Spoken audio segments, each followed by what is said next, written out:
ভিডিওটিতে ক্লিক করার জন্য আপনাদেরকে জানাই অসংখ্য অসংখ্য ধন্যবাদ। আপনারা দেখছেন আপনাদের প্রিয় ইউটিউব চ্যানেল wow007। তো ফ্রেন্ডস, সবাই কেমন আছেন? নিশ্চয়ই খুব ভালো আছেন এবং সকলেই চিন্তিত আছেন। ইতিমধ্যেই ফের বাড়ছে ডিএ। কবে চলুন দেখে নেওয়া যাক। এবার কত শতাংশ? আপডেট দেখে মন খারাপ সরকারি কর্মচারীদের। আপডেট দেখে মন খারাপ, তাহলে কি ডিএ বৃদ্ধি করছে না বা কম বৃদ্ধি করছে? কি বলা হয়েছে চলুন এক নজরে বিস্তারিত জেনে নেওয়া যাক। কেন্দ্রীয় সরকারি কর্মচারীদের জন্য সামনেই বড় ঘোষণা হতে চলেছে। প্রসঙ্গত, লোকসভা ভোটের আগেই কিন্তু ফের এক দফায় 4% ডিএ বৃদ্ধি করা হয়েছে। কেন্দ্রীয় কর্মচারীদের বর্তমানে 50% হারে ডিএ পাচ্ছেন তারা। এবার কিছুদিনের মধ্যেই মহার্ঘ ভাতা নিয়ে সুখবর দিতে চলেছে কেন্দ্র, এমনটাই জানা যাচ্ছে। ফের বাড়ছে ডিএ, এবার কত শতাংশ চলুন বিস্তারিত জেনে নেওয়া যাক। রিপোর্ট অনুযায়ী আগামী মাসেই কেন্দ্রীয় সরকারি কর্মচারীদের জন্য কিন্তু ডিএ বৃদ্ধি ঘোষণা করতে চলেছে সরকার। যদিও এখনও এই নিয়ে কিন্তু সরকারিভাবে কিছু বলা হয়নি, তবে মনে করা হচ্ছে এবার মাত্র 3% ডিএ বাড়তে পারে কেন্দ্রীয় কর্মচারীদের। এবং এরই পাশাপাশি ওইদিকে বকেয়া ডিএ মেটানো নিয়ে কিন্তু সাম্প্রতিক জমা পড়েছে যে প্রস্তাব। সূত্রের খবর, বকেয়া ডিএর প্রসঙ্গে প্রধানমন্ত্রী নরেন্দ্র মোদীকে প্রস্তাব পাঠিয়েছে national council joint consultative machinery সচিব গোপাল মিশ্র। ওইদিকে বর্ষাকালীন অধিবেশনে 2 সদস্য সাম্প্রতিক ডিএ বকেয়া নিয়ে কিন্তু সরকারের সিদ্ধান্ত সম্পর্কে প্রশ্ন করেছিল।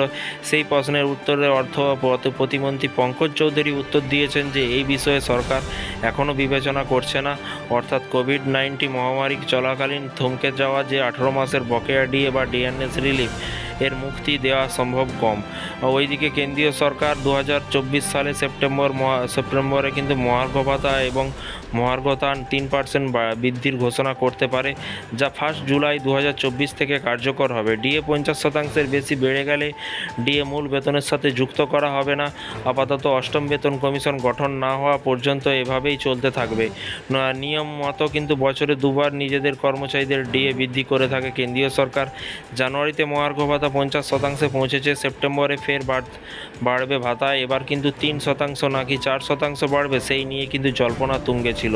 তবে ইতিমধ্যে একাধিক রিপোর্টে দেখে মনে করা হচ্ছে যে এবার কিন্তু কেন্দ্রীয় সরকারি কর্মচারীদের মহার্ঘ ভাতা মাত্র 3% বাড়ানো হতে পারে।